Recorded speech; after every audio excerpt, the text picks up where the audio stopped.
Good morning, students. Today, here, I, Rita Jain, is going to explain you what is assertion reasoning, how you have to solve the assertion reasoning question. In the previous class, you don't have any experience of solving it. So, how to solve the assertion and reasoning question, I am going to tell you about this. और ये बेटा आपके इस साल आएंगे science में आपके compulsorily आएंगे किसी में भी आ सकते हैं फिजिक्स केमिस्ट्री बायो तीनों पार्ट के आ सकते हैं तो मैं आपको ये करना सिखा रही हूँ how you will solve the assertion reasoning अभी तक आप लोग क्या पढ़ते आते थे आप लोग ट्रू फॉल्स करते हुए आते थे ठीक है ना वहां पर आप किसी भी सेंटेंस को ट्रू फॉल्स इस तरह से करते थे अब यहाँ पे कैसे करेंगे यहाँ भी ऐसे ही है ट्रू फॉल्स लेना है हम लोगों को कि अगर आपने पहले चेक करना है आपको दो सेंटेंस गिवन है ठीक है दो सेंटेंस गिवन होंगे तो आपको चेक करना है कि वो क्या है ट्रू है कि फॉल्स है ठीक है अगर वो दोनों ट्रू होते हैं तो हम फर्स्ट भी ट्रू है सेकंड भी ट्रू है यहाँ चेक लग गया हमारा क्या सेकंड वाला फर्स्ट को एक्सप्लेन कर रहा है ठीक है ना अगर फर्स्ट को एक्सप्लेन कर रहा है तो यानी कि ये आपका फर्स्ट ऑप्शन आएगा राइट अगर आपका दोनों ट्रू है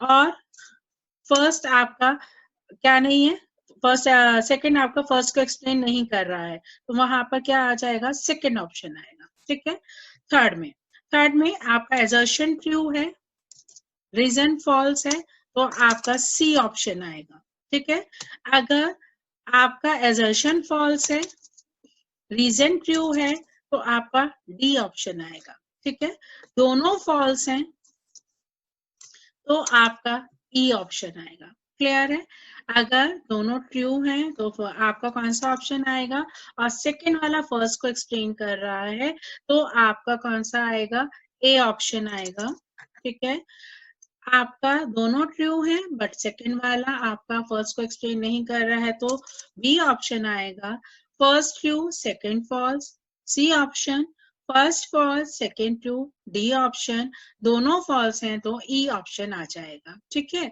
फिर आपका आप कुछ एग्जाम्पल्स हम लोग लेकर के चल रहे हैं जिससे कि आपको पता चलेगा कि हाउ टू सॉल्व इट ठीक है फर्स्ट ऑफ एग्जाम्पल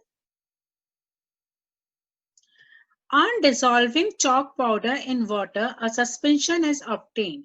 चौक को पाउडर करके अगर हम लोग वाटर में डिसॉल्व करते हैं तो सस्पेंशन बनता है क्या बनता है सस्पेंशन बनता है ठीक है तो ये सही है हमारा ये क्या हुआ ट्रू हुआ reason light cannot pass through the suspension which verifies its opaque nature कि जो सस्पेंशन होते हैं उसमें से क्या नहीं पास हो सकती लाइट नहीं पास हो सकती ठीक है अब यहाँ पर ये क्या होगा ये भी ट्रू है लेकिन क्या रीजन assertion को एक्सप्लेन कर रहा है no reason is not explaining the assertion right so कौन सा ऑप्शन आएगा यहाँ पर आपका B option both are correct but reason is not the correct explanation of the assertion. Next example. Newton's second law of motion gives the measurement of force, right? ये सही है क्योंकि जो second law होता है वो measurement देता है force की. Reason, according to Newton's second law of motion, force is directly proportional to the rate of change of momentum. कि force जो है directly proportional है rate of change of momentum के. तो अब यहाँ ये भी सही है. अब क्या reason assertion का explain कर रहा है? Yes, क्योंकि force directly proportional rate of change of momentum के इसलिए वो किसको एक्सप्लेन कर रहा है फोर्स को एक्सप्लेन कर रहा है तो हमारा कौन सा ऑप्शन आएगा both are correct and reason is a correct explanation of the assertion. Third example. If the velocity of the object changes at uniform rate, then the average velocity of a moving body can be 0. इन्होंने कहा अगर velocity uniform rate पर change होती है तो average velocity जो है moving body की 0 हो सकती है बिल्कुल सही बात है constant rate पे अगर move करेगा अगर हम 30 की स्पीड से चल रहे हैं 30 की स्पीड से लगातार चलते रहें तो हमारी average velocity क्या आ जाएगी 0 आ जाएगी. Average velocity is the velocity of body when it covers unequal distance in equal interval of time along a fixed direction. जो एवरेज वेलोसिटी है, उन्होंने कहा वेलोसिटी ऑफ बॉडी है जो कवर करती है unequal distance in equal interval of time, और fix direction, जो कि वेलोसिटी में तो डायरेक्शन फिक्स नहीं होती। तो ये हमारा क्या हो गया, फॉल्स हो गया। असर्शन ट्रू है, रीजन फॉल्स है, तो कौन सा ऑप्शन आएगा, थर्ड ऑप्शन आएगा। ठीक है, अब नेक्स्ट एग्जाम्पल,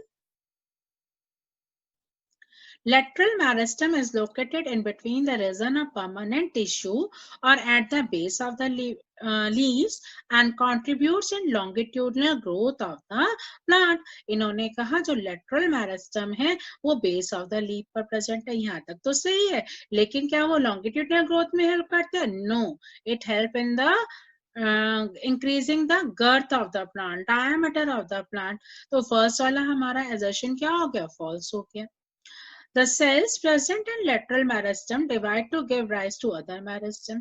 ये हमारा true है, ठीक है, तो कौन सा ऑप्शन आएगा, assertion is wrong, reason is correct, यानी D ऑप्शन आ गया। Okay, assertion, mitochondria detoxifies poison, गलत, माइटोकॉन्ड्रिया तो पावर ऑफ द सेल है, power house of the cell कहलाता है, राइट, तो ये हमारा फॉल्स है। माइटोकॉन्ड्रिया इज सिंगल लेयर, ये भी गलत है, क्योंकि माइटोकॉन्ड्रिया कैसा होता है, double layer, both are false, तो यहाँ पे आंसर क्या आ गया, ई आ गया। इस तरह से हमें बेटा असर्शन रीजन सॉल्व करने होते हैं।